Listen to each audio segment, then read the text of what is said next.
आज पढ़ेंगे परागण अर्थात पॉलिनेशन।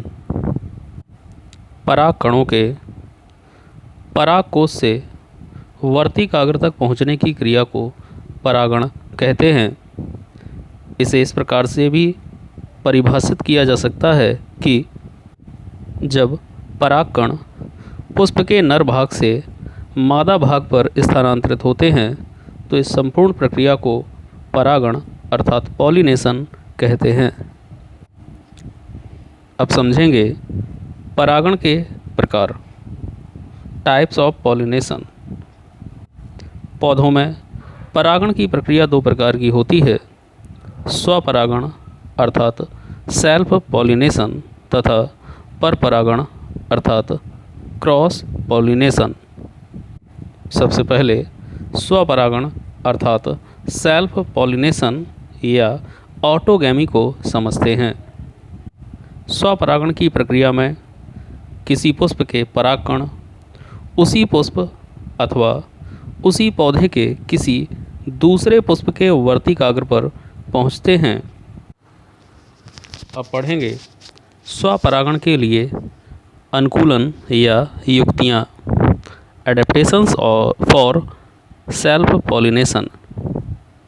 स्वपरागण हेतु निम्नलिखित अनुकूलन अथवा साधनों की आवश्यकता होती है।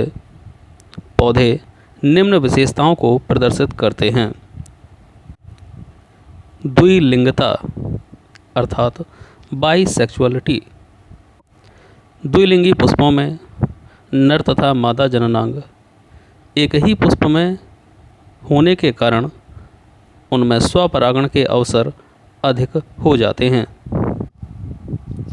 समकाल पक्वता अर्थात होमोगैमी। द्विलिंगी पुष्पों में नर तथा मादा जननांगों के एक साथ परिपक्व होने की प्रक्रिया को सहपक्वता या समकाल पक्वता अर्थात होमोगैमी कहते हैं।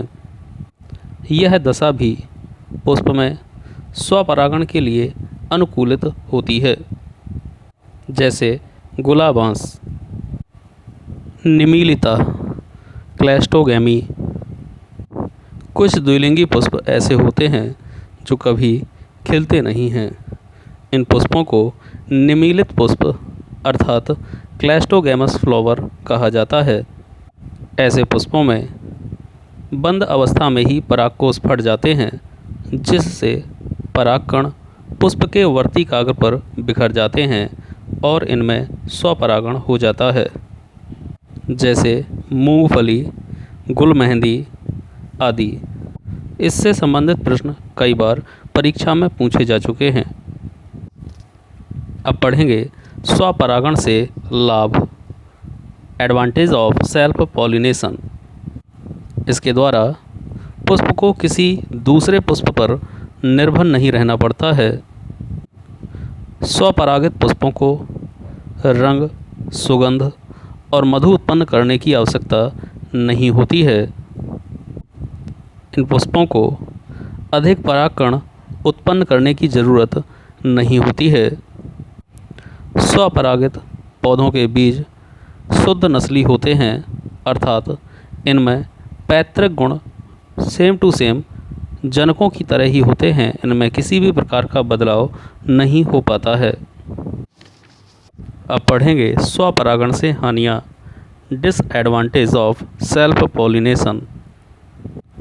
स्वपरागण द्वारा उत्पन्न बीजों से तैयार पौधे प्रायः कमज़ोर होते हैं।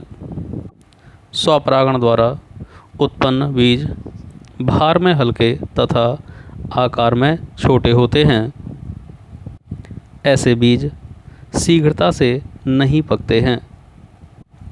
इन बीजों के कारण नई जातियों की उत्पत्ति नहीं हो सकती है।